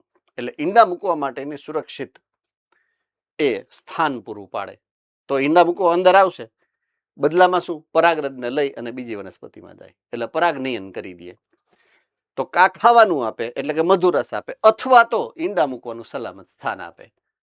તો ઈંડા મૂકવાના સલામત સ્થાનમાં ઉદાહરણ કોનું આપ્યું છે? સુરણ નામની વનસ્પતિનું. બરાબર છે, ઓકે.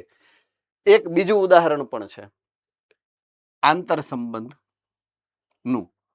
ફૂદાની જાતિ અને યુક્કા નામની વનસ્પતિનું. યુક્કા વનસ્પતિ છે અને એની ઉપર એક ચોક્કસ પ્રકારના ફૂદા એનું પરાગનયન કરે છે.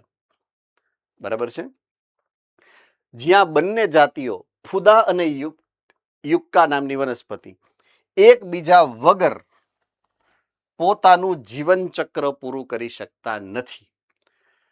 જો યુક્કા હશે તો અહીંયા ફૂદા હશે, જ્યાં ફૂદા હશે એની આજુબાજુમાં યુક્કા હશે જ. એ એકબીજા સાથે લાઇકેન જેવું, ફાઇકોબાયોન્ટ અને માઇકોબાયોન્ટ એ હોય તો જ લાઇકેન હોય. તો એવા આંતર સંબંધ છે એકબીજા, સહજીવન, સહજીવી સંબંધ છે આ. આનો ઉદ્વિકાસ એકી સાથે થયેલો હોય, સહ ઉદ્વિકાસ છે. અગેન આ ઇમ્પોર્ટન્ટ પોઈન્ટ છે અને પાછો ચેપ્ટર નંબર 13, 14, 12, 13માં ક્યાંક આવશે પાછું ફરીથી એક વખત. બરાબર છે. ફૂદા પોતાના ઈંડા બીજાશયના પોલાણમાં મૂકે છે. શું કામ? એકબીજા વગર જીવતા નથી રહી શકતા. યુક્કાની વનસ્પતિ એના પુષ્પ મોટા હોય અને આ ફૂદાના ઈંડા એ પુષ્પના પરાગાશયની અંદર હોય.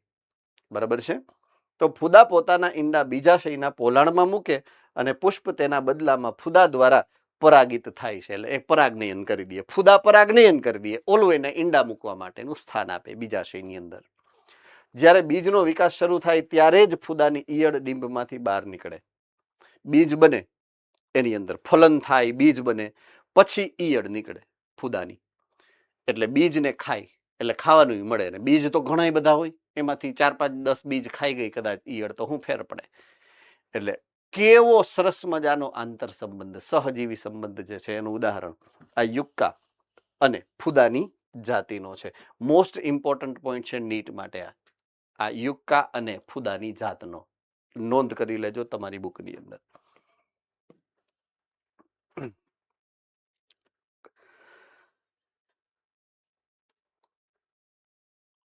ઓકે લાસ્ટ પોઈન્ટ છે 1 મિનિટનો સમય તમારો વધારે લઈ લો એક જ પોઈન્ટ બાકી રહ્યો છે એટલા માટે બરાબર છે. તો અસરકારક પરાગનયન જો પ્રાણી દ્વારા કરવું હોય તો મેં તમને અગાઉ કીધું એ પ્રમાણે પ્રાણીઓની મુલાકાત નિશ્ચિત થાય એ માટે પુષ્પો પ્રાણીઓને પુરસ્કાર આપે છે 2 પ્રકારના, કાં તો ઈંડા મૂકવા માટેની જગ્યા આપે ને કાં તો ખાવા માટેનું આપે. તો મધુદ્રવ્ય એટલે કે નેક્ટાર અને પરાગરજ પુષ્પ દ્વારા પ્રાણીઓને મળતા સામાન્ય પુરસ્કાર ખાવાનું છે. દાખલા તરીકે મધમાખી, તો મધમાખી ખાલી મધ લઈ જાય છે એવું નથી, પરાગરજ લઈ જાય અને મધ લઈ જાય, બેય લઈ જાય, બેય મળે છે પુરસ્કારમાં એને. બરાબર છે. આ પુરસ્કારની પ્રાપ્તિ હેતુ માટે મુલાકાતી પ્રાણીઓ પરાગાશય અને પરાગાસનના સંપર્કમાં આવતા હોય છે. બરાબર છે. તો અહીંયા આપણે પરાગનયન પૂરું કરીએ છીએ. બરાબર છે. એટલે પૂર્વફલન આખું પૂરું ટૂંકમાં.